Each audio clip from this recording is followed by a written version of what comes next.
Hello and welcome to Self-Care in Stressful Times. My name is Dana Bristol Smith with Leap to Success. And Leap to Success is based in Carlsbad, California. Our mission is to educate and empower women who are overcoming domestic violence, homelessness, and other major challenges. This is our episode 26 of Self-Care in these stressful times that we're in, and today's topic is reimagining routines. So it's just really important to realize that our lives have been disrupted through the pandemic. And in order to feel like we have a sense of control, we have to control the things that we can control. So today we're going to look at routines and give you some ideas about how you might reimagine your routines and pay attention to them on purpose by using mindfulness as a lens. So I'm really excited to dive into our content today. First, I'm going to introduce Alyssa, who's providing our technical support, and she's got a couple of instructions for you if you're on Zoom with us today. Hi everyone, thank you for joining us for Self-Care in Stressful Times, episode 26. As Dana mentioned, there are some technical things that we'll be doing today. We are going to be holding a couple different type of interactions for you. The first thing will be a poll. So if you haven't done one of our polls here on the webinars, don't be alarmed when you get a pop-up. That's normal and it's coming. We would love to have your engagement on that. And the other thing is that we'll have some questions for you that you can use to interact with us and the other participants on this call. So if you would like to interact with the other participants in the chat, make sure that your settings are set to panelists and everyone else in this call. Otherwise, just Dana, myself, and Kelly will be able to see your answers, which is totally fine. And we also, as I mentioned before, this is episode 26. We have all of our previous episodes up for rewatch on our YouTube channel. I will be putting the link for that in the chat box. And we also now on our website have a page where you can register and see the topics that we'll be doing for the entire month of September. We're halfway through. We have a couple more to go. So if you're interested in signing up for those early and seeing what we have coming for you, I will put that link in the chat as well. Thank you, Dana. Thanks, Alyssa. So something that we've started doing recently is taking a poll. Since this is called Self-Care in Stressful Times, what we want to know is what's your current level of stress? What are you feeling right now? If you're here with us live, it's midday. If you're watching this later on Facebook or YouTube, go ahead and jot down what your number is right now on a scale of 1 to 10. And Alyssa, please go ahead and put the poll up. There it is for folks who are with us live. It's really important to notice, what are you feeling in your body? What weight are you carrying on your shoulders? Maybe you feel tightness in your chest, maybe you're short of breath, and those are all symptoms of stress. Maybe you've got thoughts just swirling around in your mind and you can't turn them off. That is a stress response as well. So go ahead, rate yourself on the scale of 1 to 10, and I'm going to share with everybody what the average is. Oh my goodness. So today, folks who are with us live are rating themselves at either a 6, a 7, or 8, and just a couple people rating themselves lower than that. So it looks like the average is about a 7 on a scale of 1 to 10. So I'm going to take a deep breath for you, and I'm now going to introduce you to Kelly Grimes, who is going to lead us in a mindfulness practice. So here's Kelly. Thank you so much, Dana. When I hear those numbers of stress that people are experiencing, it just makes me realize how important it is to pause and really check in with ourselves. So I just want to invite everybody before we begin, let's just all take a deep breath in and just let it out. And I just want to start by really saying how amazing it is that even with that level of stress that you prioritize this time to be here, to nurture yourself and to find more and more strategies to support yourself in these unsettling times. So thank you for that. I'm going to share some mindfulness strategies today that are so important to me. I think that when you're thinking about reimagining your routine and really starting to develop more self-nurturing practices in your life, for me, mindfulness is key. And it's key for a couple of reasons.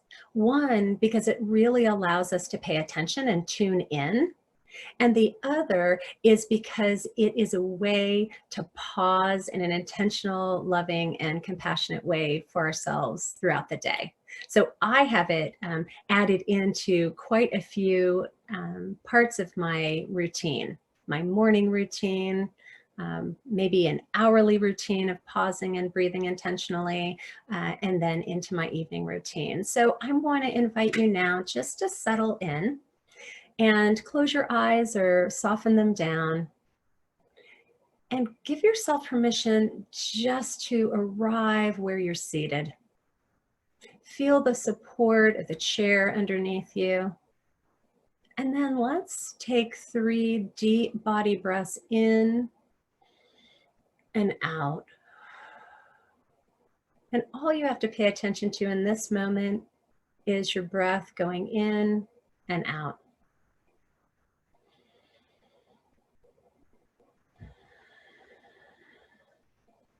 I invite you to bring curiosity and non-judgment to this moment.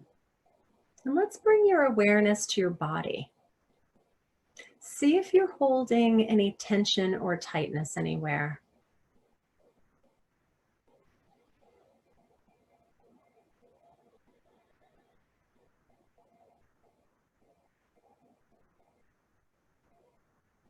Notice if you have any pain or discomfort anywhere in your body.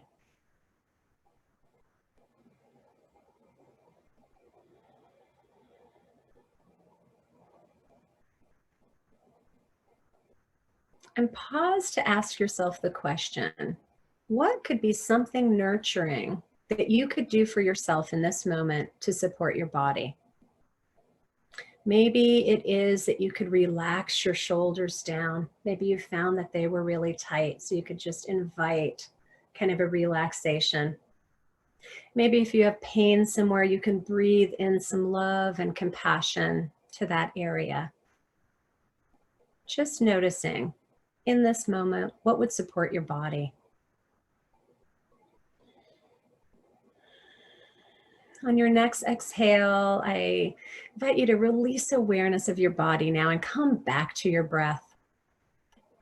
You can add your breath into your routine every time you go to answer an email or a phone call. You can pause and take a deep breath in and out. After a stressful interaction, you can give yourself permission to take a breath in and exhale anything from that interaction that was not supporting you. Your breath really is your constant companion and friend, and pausing to connect with it throughout the day will remind you of that. It'll remind you that you have an opportunity to come home and reconnect with yourself in the moment, in any moment. So let's take another deep breath in and out. Now I invite you to bring awareness to your thoughts. See if you can be a curious observer and just notice. Notice what are the themes in your thinking in this moment.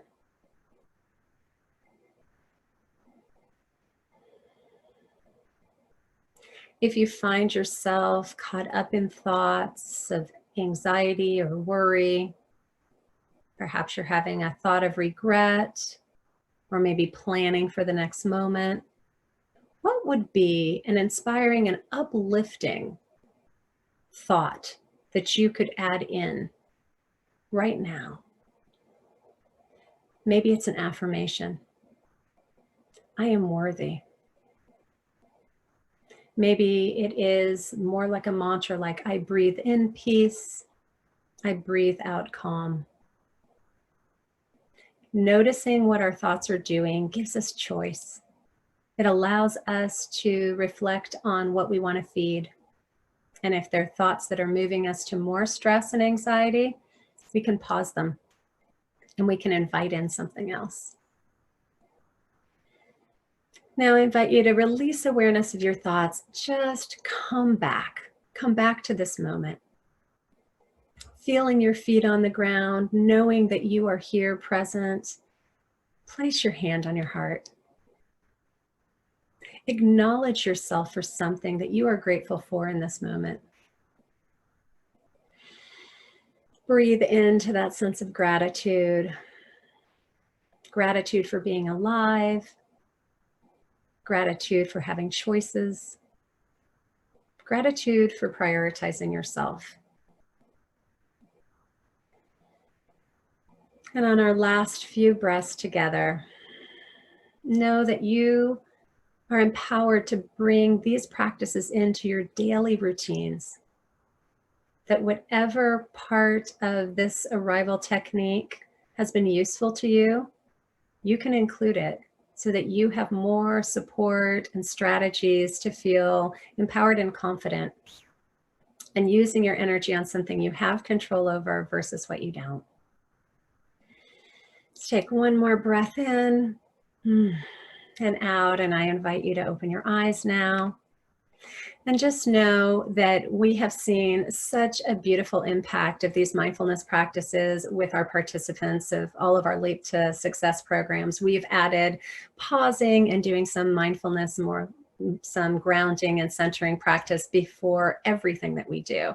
And it's been really supportive in our new routine. So I invite you to add it into yours. And I now hand things over to Dana to share more strategies with you that you can put into practice. Thank you, Kelly. How did you know that my shoulders were tight? Oh, that was wonderful. Just pausing to take a deep breath.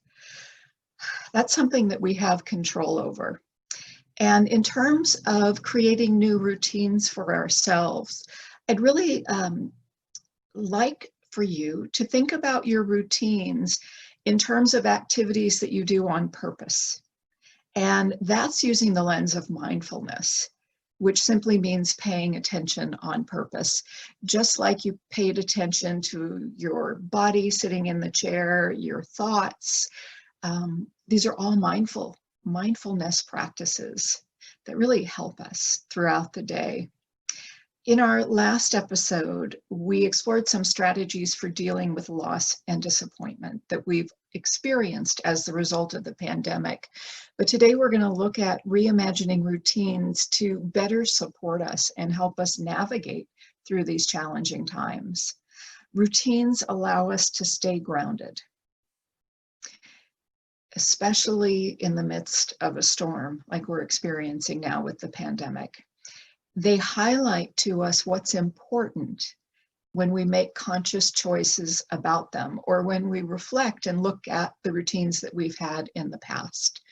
Routines can include things that we probably think of as mundane.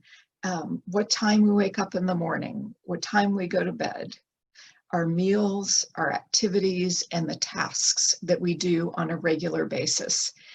Routines are structures of how we spend our time, and they give us certainty, which is really important right now. And for many of us who are now working from home, like our entire Leap to Success team, and I know many of you who are working from home, they're more important than before because we have to create them for ourselves. And for those of you who have children that you're homeschooling, you've got to create those structures and those routines for your children because they're not getting them in school. So it's a new time for many of us, and we're trying to figure it out. So I'd like to start with a question to you, and Alyssa's going to put this question up in the chat, and it is, which routine has been most impacted by the pandemic? Which of your routines has been most impacted by the pandemic? And I'm going to go ahead and look at the responses that we get and share them. You know, I know for me and for our team, working from home and having other family members that are at home. You know, there used to be times when we could have quiet to ourselves, and now we're juggling and everybody's here. So here's a couple of things that I'm seeing right now in our chat. Yeah, another person saying she's been most impacted by working from home. Someone else job searching. Yeah, it's a really challenging time to be searching for a job right now. Someone else is her morning routine, her self-care, her kids at school, distance learning. We actually had an in-person event on Saturday. It was a beautiful clothing giveaway from the organization CABI. Leap to Success was selected by the Heart of CABI Foundation, and 60 of our graduates came in a drive-up, contact-less event to receive beautiful new clothing. And one of the women was telling me that she is now homeschooling her 5 children. So I just can't imagine that level of disruption. Someone else is saying being at home is the only environment she's in all day. Someone else participating in person with her nonprofit team. Personal interactions, the ability to give hugs. I mean, that's such a huge loss that we've experienced. And many of you who know us at Leap to Success know that we are a pretty high touch organization. We're pretty huggy. So it's been really hard to not be able to give those hugs and not be able to be in person.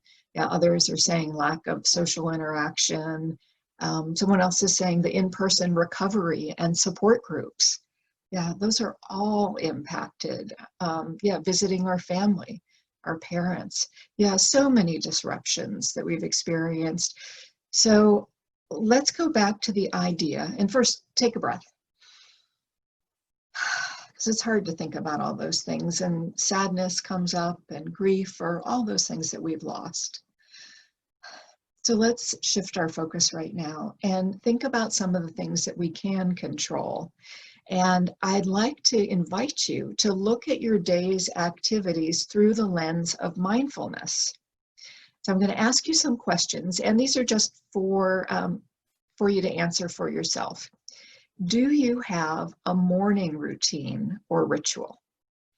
How do you start your day? Do you jump out of bed and just hit your day running? Or do you give yourself some time to wake up? Do you give yourself some time before anybody else wakes up, just for you, for your self-care, to take a pause and get ready for your day? Here are some activities you might want to consider in the morning if you can give yourself some time. Prayer, meditation, writing. Oh, I have to show you. I just got a new journal. It kind of matches my top. It says, "Shine bright like a diamond." So here's one of my morning activities. Morning can include that time for reflection and for connecting with a higher power. You may find that giving yourself time in the morning can determine what kind of day you have, whether you're just rushing through your whole day, or you're able to take some pauses throughout the day, take some deep breaths. So that's some things to think about for the morning. Next, I want to look at what we put into our body, what type of fuel, and I'm talking about food and nutrition here. Good nutrition is one of the most important things, and we need it to sustain ourselves. We need it to recharge, and we need it to give us energy. So here are some questions for you. Do you have regular meal times? Meals, and are you paying attention to what you're eating? Meals can be a time for reconnecting with ourselves. You might say a blessing before you eat. And meals are also a time to reconnect with our loved ones and to take a pause from the busyness of the day. They can be that, or they can be activities that we just rush through without even thinking about what we're putting in our mouths, and just trying to do it as quickly as possible, which is not the best thing, not the best way to approach meals and nutrition. So a suggestion that I want to make is meal planning. Meal planning and preparing things in advance is a great way to make sure that you get the nutrition that you need. And it gives you an opportunity to prepare meals when you're not stressed, when you're not in a hurry, and when you're not hungry, which is a good strategy. And it's also not a good idea to be shopping in a market when you're hungry too. You might buy things that you wouldn't ordinarily buy. So rather than scrambling to put things together at the last minute, meal planning can help to reduce the stress that you feel. And it might be a routine that you'd like to establish. I don't know if you've heard of the COVID-15, but many of us have gained weight during the pandemic because we're eating food for comfort. We might be drinking more, and we're really not paying attention, and we're going for that temporary fulfillment rather than the longer term good nutrition and sustainability. So I'd like to introduce you to a concept, and actually to a website that's called Organize Yourself Skinny. It's developed by a woman who's a busy mom and somebody who worked full time. She lives on the East Coast, and her name is Tammy Overhoff. And she needed to lose weight. So she started preparing her meals in advance, and she started sharing them through this website, which is an amazing resource of free recipes and ideas. And I want to share with you one of her suggestions, and I'll ask Alyssa to put this up on the screen. These are mason jar salads. They've become my daily lunch, and my husband and I are making them every Saturday. We've gotten 10 mason jars, and we line them up in the kitchen. And you start by putting your salad dressing at the very bottom, and you can put cucumbers and tomatoes, and that becomes kind of marinated in the jar, and it's delicious. You can use proteins like beans and starches like rice, and you can see the beautiful layers of cabbage and carrots, and then your greens are at the top. And it will stay up to 7 days. It'll stay fresh in your refrigerator. And then when you're ready to have your lunch, you just dump it out, and the salad dressing comes down. And Alyssa, you can go ahead and take it off the screen. But it is just so incredibly delicious. So I invite you to try something like that. And in doing that, you're preparing your food mindfully, and then you can even eat it mindfully. So you might be thinking, what is mindful eating? Here is what it is. It's paying attention to what you're putting in your mouth and really tasting what you put in your mouth, slowly chewing your food and savoring it, and noticing what the food feels like in your mouth. And also, as you are putting food into your mouth, actually smelling your food, enjoying the fragrance, enjoying the texture of the food, listening to what your chewing sounds like, which is a whole new experience.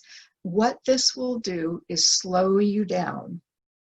And what you might find is that you become fuller on less food because you are actually giving your body time to digest, and your mealtime now becomes longer, and you become more relaxed and more satiated, and it's a much more enjoyable experience. And you might try this with your family at home. And one thing you don't want to do is you don't want to be eating while you are having food in your mouth. So see if that's something you can pay attention to. I know for a lot of us, it's the meals or the time that we might be together with family, and we want to catch up on everybody's days. So we spend that time talking, and we're eating and we're talking at the same time, and we're really not tasting our food, and we're really not doing a good job of digesting our food. So see if you can try eating mindfully. The next thing I want to introduce you to is an app that I've found. It's called Lose It. And Alyssa will go ahead and please put this up on the screen. Now, if you want to lose weight, this is a great way to be paying attention to what you're eating. Because what you do is you enter the food that you eat in the app, and it's for iPad or other devices. You can have it on your iPad or on your phone. and it tracks what you eat. And you can also at the beginning put in what you weigh now and put in your goal weight, and it will calculate for you how many calories you need a day in order to get to your goal weight, and it will give you the date that you will get there. So what I want to tell you, and look at that number, this is how many pounds have been lost using this app. 97, that's 97 million. 849,183. That's a whole lot of weight. The app is free. So far, I've lost 10 pounds, and I'm really happy with that. I've got 20 more to go, and I'm doing my best to keep track of what I'm eating. That's been a new routine. In the past, I'd gone to Weight Watchers. This isn't the time to be meeting anywhere in person. So there's so much technology that's available to us. So if that's something that you tried, let me know and tell me what you think of that. Okay, the last thing that I want to talk about is exercise, how you move your body. With gyms closed, with so many activities closed, it's the opportunity to be creative and think about exercise in a new way. You can't go to the gym for an hour. We don't have that kind of time in the day, but what you can do is take exercise into little chunks. 10 minutes here, 10 minutes there. You know, many of us are spending so much time sitting down on Zoom that we have to remind ourselves to give stretch breaks. Go outside, do a 10-minute walk, take your kids out for a walk. Schedule these breaks frequently through your day. And you can even do things like housework and gardening and use that as your activity. You can also go online to YouTube, do searches for yoga, aerobics classes, and there are a ton of free classes available. And they're great activities for you to do at home for yourself and get your children involved also. Okay, actually I have one more routine to share with you, and that is to take a look at your evening routine. Many of us turn on the 5 o'clock news, and if you turn on the 5 o'clock news, I guarantee that you will be depressed because they're not reporting good news. They're only reporting the most sensational, the most dramatic, the most unsettling news. And, you know, we don't need to be consuming that as much probably as we are. So what I want to suggest is you put a good news routine into your day and you go looking for good news. And I'd like to share with you the Good News Network and ask Alyssa to go ahead and share this as well. If you go to thegoodnewsnetwork.org, you will find stories like this. You'll learn about an 11-year-old boy who lives on the East Coast. His name is Cartier Carey, who is raising money from his lemonade stand to buy single moms diapers. So far, he has raised close to $5,000, and he has purchased 22,000 diapers. Now, isn't that good news to end your day with? You know, we've got to go looking for these stories. We've got to go looking for ways that we can be inspired, looking for ways that we can become uplifted. So I hope that you'll try some of these suggestions and let me know how they work for you and your family. And I want to ask you this final question.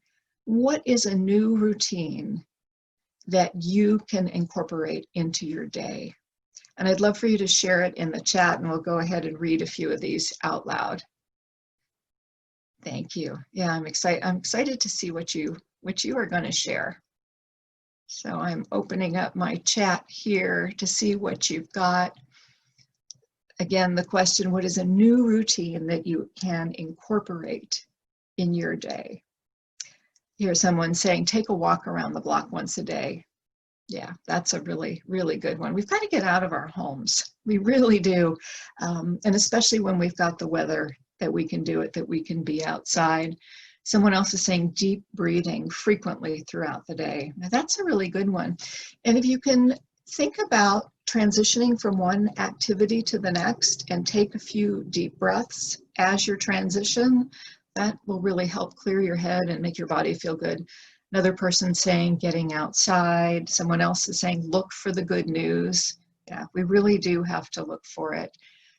Others are saying stretching their bodies, going out for walks, waking up a little earlier in the morning and meditating, more stretching. Yeah, those are all really good and really important to take care of our bodies. I'm going to go ahead and hand it over to Kelly for just a moment, and then I'm going to come back with a really special and exciting announcement. So here's Kelly. Wow, those were wonderful ideas. And I think the whole thing about being empowered in this time is about finding something that could ground you. And that's exactly what routines do. And when routines highlight for us what's important to us, when you ground yourself into what's important to you, it can only be nurturing. It can only be rejuvenating and really fulfilling. And that's what we need. We need to fill up so we're ready to do all of the things that are necessary in these times. So I'm wondering, after you've had this experience for the last 30 minutes, if you would share now, what is your stress level now? If Alyssa could put that poll up so that we know, because if you can see for yourself that something's made a difference, you're going to be more motivated to continue to add it into your life. So if you would answer that, and we can see, you know, was there an improvement even in just pausing and thinking about new ways and new things that you could do to support yourself. So I look forward to seeing, we usually see, you know, a shift in that, and we can do that for ourselves, even if it's not in a poll, right? We can do that for ourselves. We can check in and say, wow, after I took that walk, this is what, you know, I felt so much different. Or when I had that routine of gratitude at lunch, it really shifted the way that I felt for the rest of the day.